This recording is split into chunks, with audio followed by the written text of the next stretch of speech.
I gave this presentation in Cambridge in January 2013. It was a part of a seminar series for graduate students. The talk is about renormalization, a concept in quantum field theory that people find disconcerting, and the purpose of the talk is to make it seem reasonable. Some people associate renormalization with the idea of quantities flowing with an energy scale. It may be helpful to think in this way, but this idea of flow is just an artifact of a particular accounting procedure, and it doesn't really get us to the bottom of the issue that bothers us, which is the issue about the infinities in quantum field theory. In fact, at school, we were taught that parameters like the mass of the electron or the electromagnetic gauge coupling take fixed values. And it's hardly unreasonable to want to present quantum electrodynamics observables in terms of those fixed parameters that we are so well acquainted with. And rather than dealing with parameters that flow with an arbitrary energy scale, which complicates matters, I will adopt an accounting procedure called the on-shell scheme, where every observable quantity is expressed in terms of the fixed parameters that we memorized at school. Up until now, we've been following a procedure called the on-shell renormalization scheme. This is a scheme where physical predictions are expressed in terms of fixed physical parameters.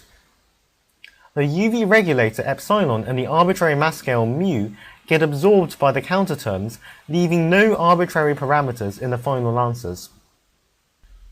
One of the popular alternatives is called minimal subtraction. Like the name suggests, this is a scheme where the counter terms are tuned to soak up just the divergences and leave behind everything else. What is left behind is a scattering amplitude that is finite but depends on the arbitrary mass scale mu. And it will be expressed in terms of parameters that are finite but not equal to any particular privilege values. Let's also look at what the minimal subtraction scheme gives us for the Coulomb potential. The Coulomb potential is a physically observable quantity, and it looks like it depends on the number mu. But mu is not a genuine parameter, it's just a made-up number that we introduce in the middle of our calculation. So the Coulomb potential shouldn't depend on mu. The solution to this conundrum is that for every value of mu, the coupling constant itself takes a different value. And the way in which the coupling constant varies with mu should cancel out the explicit mu dependence in V. And if we work out how the coupling constant varies with mu, this is the expression that you get. Look what happens if we set mu equal to the momentum q at which the Coulomb potential is evaluated. The log disappears, and all you're left with is something that looks like the classical Coulomb potential, except that the coupling constant in the numerator isn't the classical charge 1.6 times 10 to the minus 19, but it's the minimal subtraction charge parameter at scale mu equals q.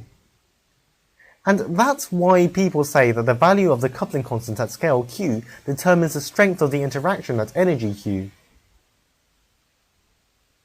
Because of this observation, you shouldn't think of the mu dependence of the coupling as a nuisance.